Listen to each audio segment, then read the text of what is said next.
Halo semua, perkenalkan nama saya Theo Andriano dengan NIM B10212211077. Saya berasal dari kelas B, Prodi Manajemen, dan rekan saya yaitu Roland Franklin dengan NIM B10212211073 akan menjelaskan mengenai jurnal penyesuaian, buku besar setelah penyesuaian, neraca saldo setelah penyelesaian, neraca lajur, dan laporan keuangan dari Studio Foto 100. Dan saya akan memulai yaitu jurnal penyesuaian. Di sini dapat dilihat terdapat daftar penyesuaian sebagai berikut.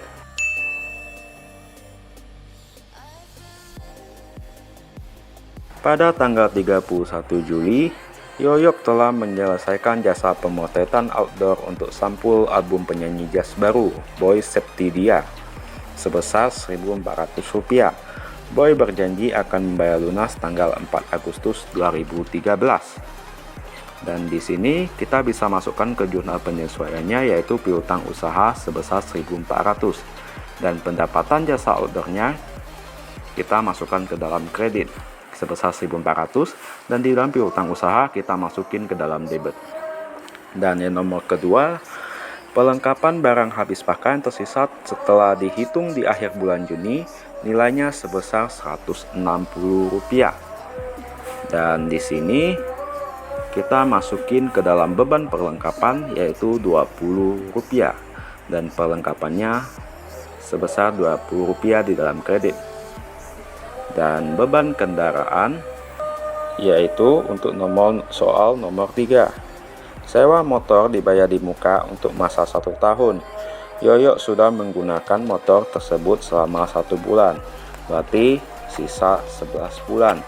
Dan setelah kita hitung-hitung, beban kendaraan menjadi 280 di debit, dan sewa kendaraan bayar di muka dikurangi sehingga menjadi Rp280. Dan beban depresiasi peralatan ada di nomor 4, di mana peralatan dan perabot kantor yang dibeli tanggal 5 Juli diperkirakan dapat dipakai selama 4 tahun. Anda mengusulkan untuk menghitung beban penyusutan menggunakan metode garis lurus dengan nilai sisa Rp200. Setelah dihitung dengan metode garis lurus, dapat didapatkan yaitu di beban depresiasi peralatan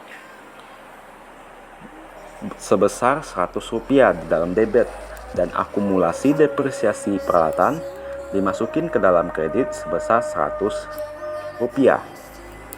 Dan pendapatan diterima di muka dan pendapatan jasa outdoor bisa ditemukan di daftar penyesuaian nomor 5, di mana penerimaan jasa pemotretan dari tabloid wanita Clara pada tanggal 3 Juli adalah untuk 2 edisi, yaitu bulan Juli dan Agustus. Yoyok telah menyelesaikan pemotretan untuk edisi Juli. Jadi, di sini pendapatan diterima di muka yaitu Rp2.400, maka kita masukin ke dalam debit, dan pendapatan jasa outdoornya kita masukin ke dalam kredit sebesar Rp2.400.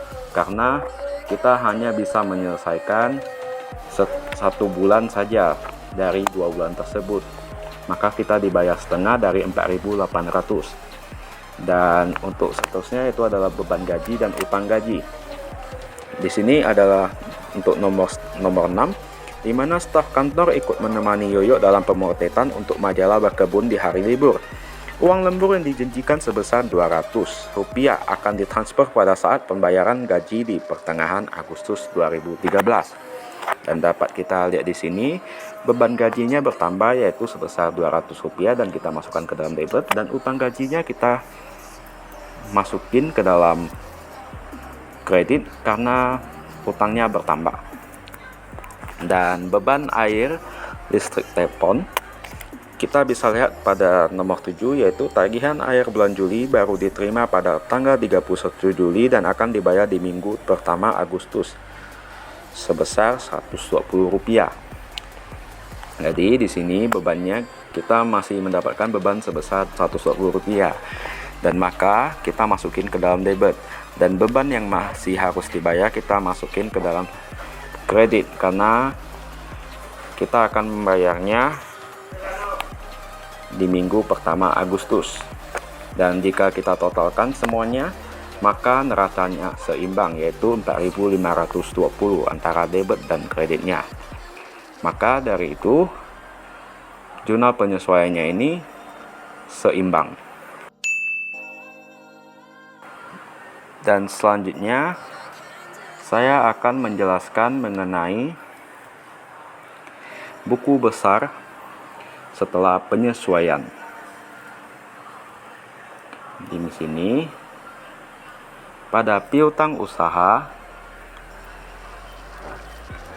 pada tanggal 1 Juli saldo kita adalah 1.350, kita masukin ke dalam debit. Dan pada tanggal 2 Juli terjadi perubahan, yaitu kita membayarnya sebesar 1.350 rupiah. Maka saldo kita kosong. Dan pada tanggal 23 Juli kita menerima piutang usaha lagi, yaitu 1.750 rupiah.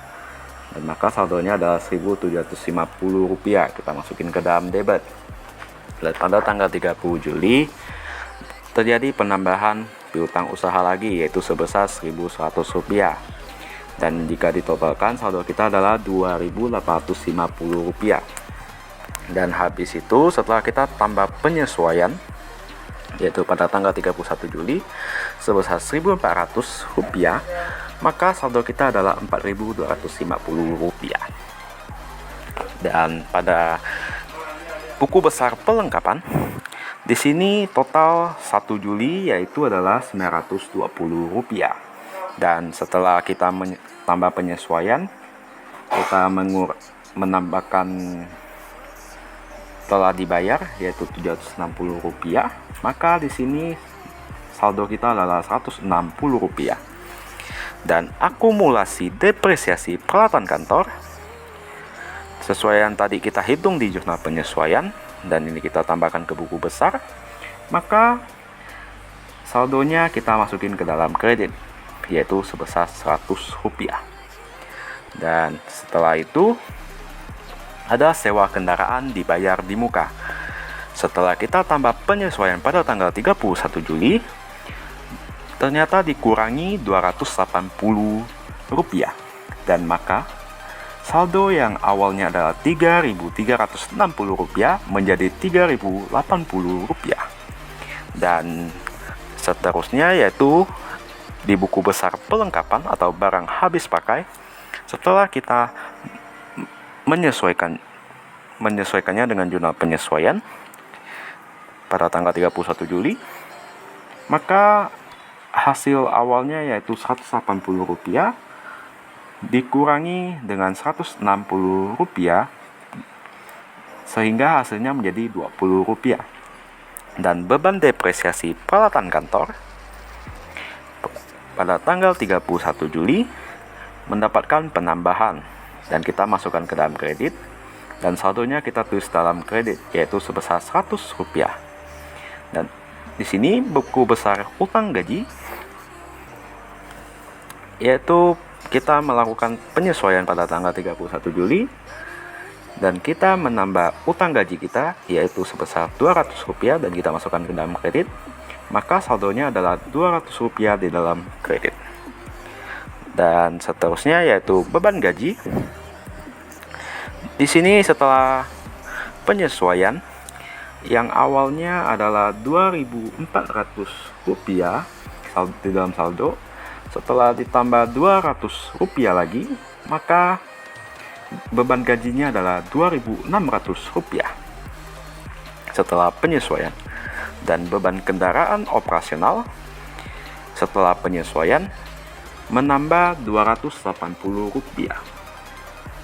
Maka dari itu saldonya dari 290 rupiah menjadi 570 rupiah. Dan beban listrik air telepon Setelah penyesuaian pada tanggal 31 Juli, yang awalnya Rp930 menjadi Rp1.050 setelah ditambahkan Rp120 pada pembelan listrik, air, dan telepon. Dan di sini beban yang harus dibayar di muka setelah penyesuaian mengalami kredit, yaitu sebesar Rp120, dan saldonya kita tulis ke dalam kredit, yaitu Rp120. Dan pendapatan diterima di muka setelah penyesuaian yang awalnya adalah Rp4.800 dalam kredit, setelah kita menambahkan Rp2.400 dalam jurnal penyesuaian, maka saldo yang kita miliki yaitu Rp2.400 di dalam debit. Dan pendapatan jasa foto outdoor setelah penyesuaian yang awalnya Rp1.400 mendapat menjadi Rp11.750, dan setelah kita sesuaikan sekali lagi yaitu Rp2.400 dalam kreditnya, maka saldonya dalam kredit yaitu Rp14.150. Dan itulah sekian dari buku besar setelah penyesuaian. Dan sekarang saya akan menjelaskan mengenai neraca saldo setelah penyesuaian pada Studio Foto 100 pada tanggal 31 Juli 2013, di mana setelah penyesuaian kasnya masih tetap yaitu sebesar Rp12.085, dan pada piutang usaha bertambah menjadi Rp4.250, dan perlengkapan habis pakai juga bertambah yaitu menjadi Rp160, dan sewa kendaraan dibayar di muka berkurang karena ada pengurangannya menjadi Rp3.080, dan peralatan kantor masih tetap yaitu Rp5.000, dan akumulasi depresiasi peralatan kantor dimasukin ke dalam kredit yaitu sebesar Rp100, dan utang usaha bertambah yaitu menjadi Rp5.750, dan utang gaji juga bertambah dan kita masukkan ke dalam kredit yaitu sebesar Rp200, dan pendapatan diterima di muka kita masukin ke dalam kredit yaitu sebesar Rp2.400, dan modalnya bertambah juga tidak bertambah yaitu masih tetap yaitu sebesar Rp12.500, dan price-nya masih tetap yaitu Rp1.300.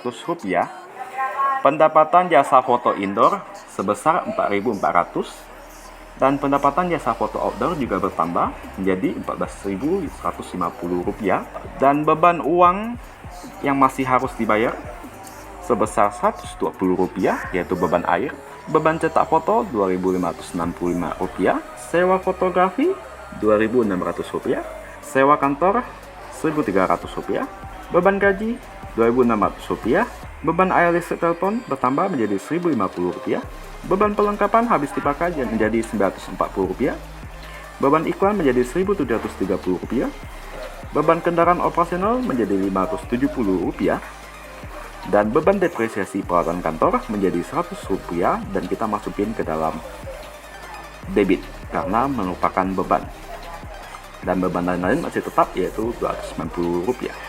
Nah, setelah kita total dari debit dan kredit, maka dapat kita ketahui terjadi keseimbangan yaitu Rp39.620, dan pada kreditnya itu juga Rp39.620. Dan kita lihat dari segi totalnya sebelum penyesuaian dan sesudah penyesuaian, dapat kita simpulkan jika setelah penyesuaian terjadi terjadi penambahan yaitu dari Rp37.800 menjadi Rp39.620. Dan maka dari itu bahasan dari neraca lajur dan laporan keuangan akan dibahas oleh rekan saya yaitu Roland Franklin. Roland Franklin, dipersilakan.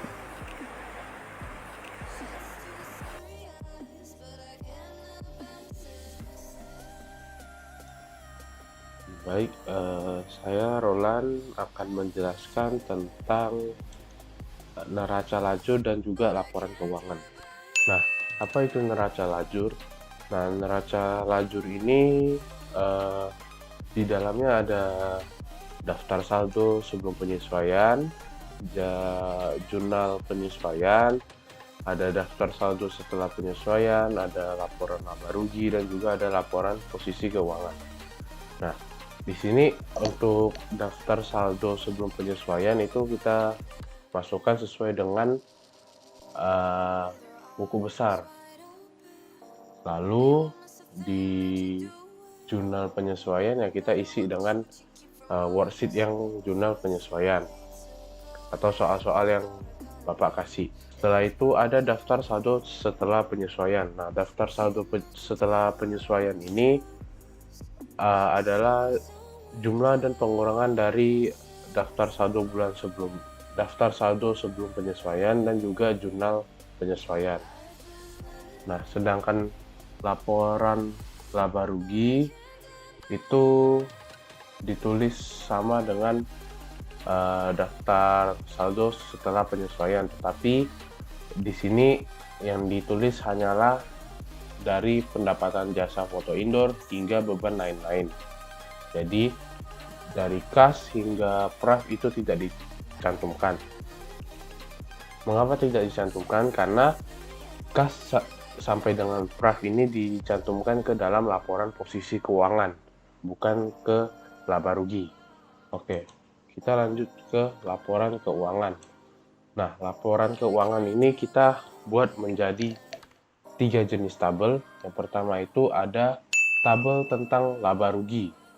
Tabel kedua itu adalah perubahan modal, dan juga tabel ketiga itu adalah posisi keuangan. Nah, untuk tabel pertama yaitu laporan laba rugi itu dituliskan sesuai dengan laba rugi pada neraca lajur sebelumnya, yaitu ada pendapatan dan juga beban. Nah, untuk pendapatan kita isi dengan pendapatan jasa foto indoor maupun outdoor. Sedangkan beban kita isi dengan beban cetak foto hingga beban lain-lainnya. Lalu dijumlahkan, apabila kita mendapatkan laba bersih itu positif, maka itu merupakan keuntungan bagi kita. Nah, di tabel kedua itu ada laporan perubahan modal. Laporan perubahan modal ini diisi dengan modal pemilik, laba bersih, dan juga price. Nah, modal pemilik ini sebesar 12.500 yang akan ditambahkan dengan laba bersih pada laporan laba rugi, yaitu 4.805, dan dikurangi pada price pemilik, yaitu sebesar 1.300, yang mendapatkan hasil modal pemilik pada tanggal 31 Juli 2013 yaitu sebesar 16.005. Nah, untuk tabel yang terakhir yaitu laporan posisi keuangan. Nah, laporan posisi keuangan ini kita bagi menjadi 3 jenis lagi, yaitu yang pertama ada aset, yang kedua ada liabilitas, dan juga ekuitas. Nah, untuk aset dibagi menjadi dua, yaitu aset lancar dan juga aset tetap. Untuk aset lancar itu merupakan kas piutang, perlengkapan, dan juga sewa kendaraan dibayar di muka. Yang dimana kita mendapatkan total aset lancar di sini 19.575. Sedangkan aset tetap terdiri dari dua, yaitu peralatan kantor dan juga akumulasi depresiasi, yang dimana hasil dari peralatan kantor akan dikurangi akumulasi depresiasi yang menghasilkan 4.900. Jadi total aset dalam laporan posisi keuangan ini berjumlah 24.475. Untuk liabilitas itu merupakan liabilitas lancar, yang dimana diisi dengan utang usaha, utang gaji, pendapatan diterima di muka, dan beban yang masih harus dibayar. Jadi total liabilitas lancar tersebut adalah 8.470. Nah, kita masuk ke ekuitas. Ekuitas ini kita masukkan sebagai modal pemilik terkini, yaitu sebesar 16.005 yang kita hitung tadi di dalam laporan perubahan modal. Jadi kita mendapatkan total liabilitas dan juga ekuitas itu sebesar 24.475. Sekian dari video penjelasan saya dan juga Theo. Saya ucapkan terima kasih. Mohon maaf jika ada kesalahan kata dari kami berdua. Kami ucapkan terima kasih yang telah menonton. Sampai jumpa. Cause we keep the truth to ourselves.